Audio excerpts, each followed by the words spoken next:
Hi friends, तो आज हम लोग अध्याय क्लास 7 के अध्याय 3 को करेंगे जियोग्राफी का, यानी कि आज हम लोग भूगोल पढ़ेंगे, स्थल रूपों का विकास। तो आज हम लोग इसका क्वेश्चन आंसर करने वाले हैं। तो चलिए स्टार्ट करते हैं।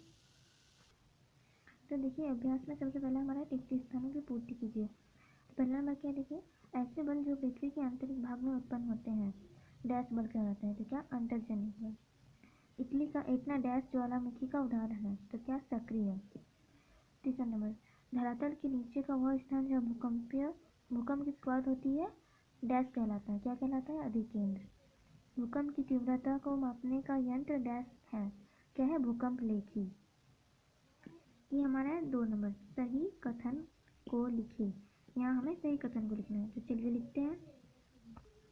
हाँ जी, तो देखिए, जलप्रपात का निर्माण हिम नदी द्वारा होता है। तो नहीं होता, ये गलत होगा। बलुआ डिब्बा मरुस्थल में पाया जाता है। सही है। विश्व का सबसे बड़ा कैनिंग गंगा नदी द्वारा निर्मित है। गलत है। आगे हमारा है निम्नलिखित प्रश्नों का उत्तर एक वाक्य में दी। तो चलिए ये करते हैं। देखिए, निम्नलिखित प्रश्नों का उत्तर एक वाक्य में दी। पहला क्वेश्चन क्या है? पृथ्वी पर कार्यान्तरित 2 प्रकार के बलों के नाम लिखिए।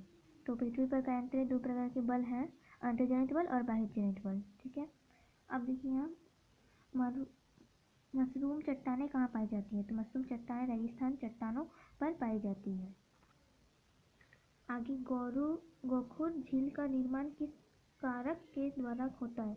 गोखुर झील का निर्माण नदियों के निक्षेपात्मक कारक के द्वारा होता है। ठीक है। भूकंपीय तरंगे कितने प्रकार की होती हैं? भूकंपीय तरंगे 3 प्रकार की होती हैं। क्या? पी तरंग, एस तरंग और एल तरंग। अब हमारा आता है लघु उत्तरीय प्रश्न। लघु उत्तरीय प्रश्न क्या है? प्लेटों में गति किस कारण से होता है? तो प्लेटों में गति भूकंप के कारण से होता है।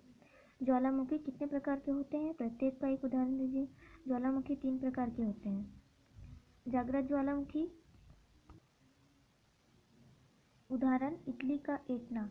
प्रसुप्त ज्वालामुखी, उदाहरण इटली का वेसुवियस। शांत ज्वालामुखी, उदाहरण अफ्रीका का किलिमंजारो। तीसरा नंबर, जलप्रपात का निर्माण किस प्रकार होता है? नदी का पानी जब ऊंचाई से दूसरी तरफ गहरी घाटी में गिरता है तो जलप्रपात का निर्माण होता है। हिम नदी द्वारा निर्मित आकृतियों के नाम लिखिए। हिम नदी द्वारा निर्मित आकृतियों के नाम है यू आकार की घाटी, हेमोर, सार्क एवं टर्न। 5 नंबर, अंतर बताइए। उद्गम केंद्र और अधिकेंद्र। उद्गम केंद्र, धरातल के नीचे का वह स्थान जहाँ कंपन की घटना आरंभ होती है उद्गम केंद्र कहलाता है। अधिकेंद्र, उद्गम केंद्र के ठीक ऊपर सतह पर जो भूकंप का अनुभव सर्वप्रथम होता है अधिकेंद्र कहलाता है। बाह्यजनित बल और अंतर्जनित बल। बाह्यजनित बल, ऐसे बल पृथ्वी की सतह पर उत्पन्न होते हैं, और अंतर्जनित बल, ऐसे बल पृथ्वी के आंतरिक भाग में उत्पन्न होते हैं। 6 नंबर, कारण बताइए। डेल्टा मुख्य नदी के मुहाने के पास होता है। कारण बताएं क्यों होता है? डेल्टा का निर्माण नदी के मुहाने के पास होता है जहाँ नदी समुद्र से मिलती है। ये लिख सकते हैं, या नीचे में आप ये भी लिख सकते हैं। ये विस्तार से मैंने ये समझाया, आप चाहें तो ये भी लिख सकते हैं, आप चाहें तो ये भी लिख सकते हैं। तो जब नदी सागर अथवा झील में प्रवेश करती है तो उसके प्रभाव में अवरोध एवं वेग में कमी के कारण नदी के मुहाने पर बड़ी मात्रा में रेत और गाद का निक्षेपण या जमाव होने लगता है। इस प्रकार से निर्मित स्थल रूप डेल्टा कहलाता है। कर्कोटक एक प्रस्तुत ज्वालामुखी है। क्यों है इसको लिखना? तो कर्कोटक एक प्रस्तुत ज्वालामुखी है क्योंकि यह ज्वालामुखी 1883 ईस्वी में उद्गार होने के बाद से अब तक उद्गार नहीं हुआ, लेकिन इसमें कभी भी अचानक विस्फोट होने की संभावना है।